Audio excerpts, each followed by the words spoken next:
We're all in this together. And the thing about large-scale industry is they know how to do big things and do them quickly, and they have the resources.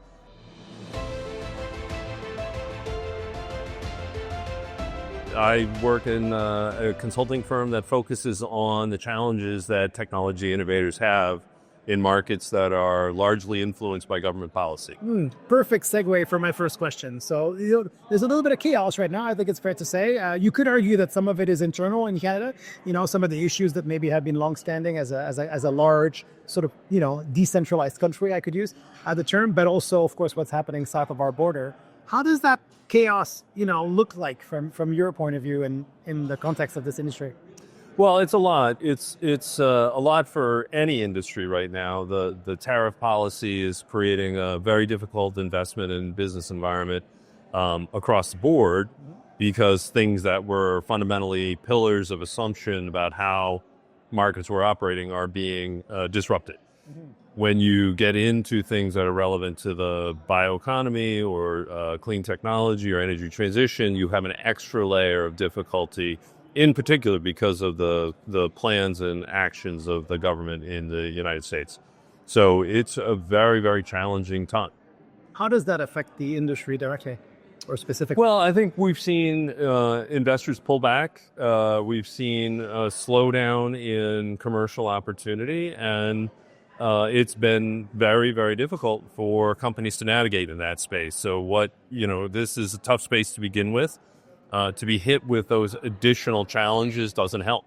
It's a tough space to begin with because what? Because as we saw earlier on one of the slides, Canada is not part of the 20 or 30 or so countries that have a national strategy for this industry. So let's come back to that point and what Canada can do, but it's a tough space because fundamentally what everybody in the bioeconomy space is doing is trying to compete with a well-established incumbent product. Okay. And let's just take gasoline or diesel as an example.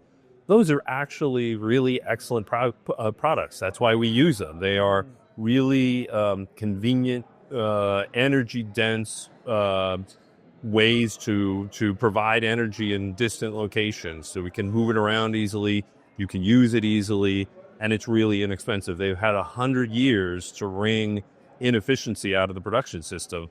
So it's at the peak of delivering energy. That, if you're a biofuel trying to compete with that, you're 100 years behind in terms of the efficiency development. And they've had a century of government support to get to where they are. Yeah. So there's no doubt that, or there should be no doubt that the bioeconomy, the biofuels, biochemicals, bioproducts can all catch up and compete head to head, but that's not happening right now, and they need time. They need time to have the same opportunity to improve their efficiencies, work out their scale, work out their supply chains, and that just takes time. And does it have to be either or, though? Does it have to be, let's say, the legacy, industrial oil, natural resource processing industry versus a new, completely different or revolutionary industry, or the two potentially slowly merging? If we think of it as either or, we will never get there. We will never get there. So there's a lot of work going on to bring conventional industry players to the table. Sometimes that gets a lot of pushback in some quarters who feel like the petroleum industry should be punished for contributing to climate change. But the petroleum industry, the way I would look at it, fundamentally sold fuel to the rest of us who drove our cars. Yeah. Right? We're all in this together. And the thing about large-scale industry is they know how to do big things and do them quickly, and they have the resources. So there should be no separation between those that are trying to scale up biomass strategies and the companies and organizations that already run large-scale organizations. And in fact, those are key, right? Because absolutely. they have the infrastructure That's right. in place. And a lot of it, as I understand, can be retrofitted. That's right. And we've seen real progress on that just this year. Earlier this year, one of the largest renewable diesel refineries in the world opened in Alberta. So we are seeing, and that's Imperial Oil. So that we're seeing large producers really take this seriously. Again, the effect of what's happening in the economy is slowing that down. But it's not fundamentally changing. No. It's just slowing it down. What can the current government do in the next 12 months Yeah. that would meaningfully support this industry, short maybe of an actual national strategy, which may take longer? What Top three things. Well, the government should recognize quickly that the U.S. is no longer a stable market, especially for bioproducts that are produced here in Canada. Okay. And since biomass is one of the great natural resources of the Canadian economy, the government needs to step in quickly to shore up demand for existing biofuel production and other bioproducts. And it can do that simply by revisiting how the Clean Fuel Standard operates, by revisiting how to put incentives in for using the newer, cleaner options that are coming online. And the faster it does it, the more that innovation engine will continue to go forward here in Canada. So it's really a matter of recognizing that fundamentally the relationship in the market has changed, and everyone who thought they were producing for the U.S. market is now feeling some difficulty, and the Canadian government has to understand that.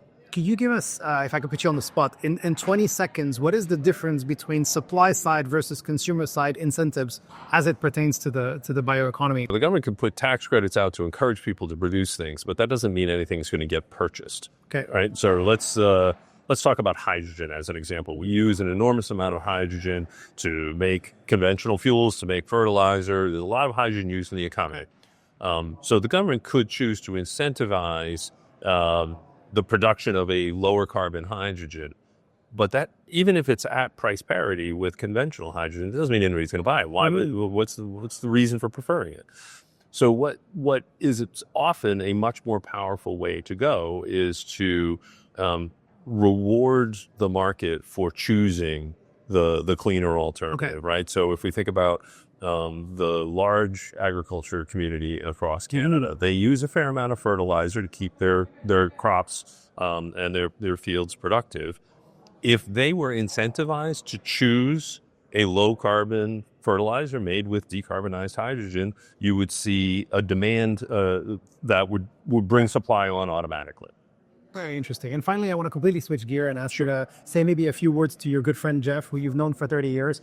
You were just on stage and give him a nice little sort of commemorative plaque. Or so he joked that it sounded like his eulogy. So not eulogy. Let's go with a What has Jeff materially contributed to this industry?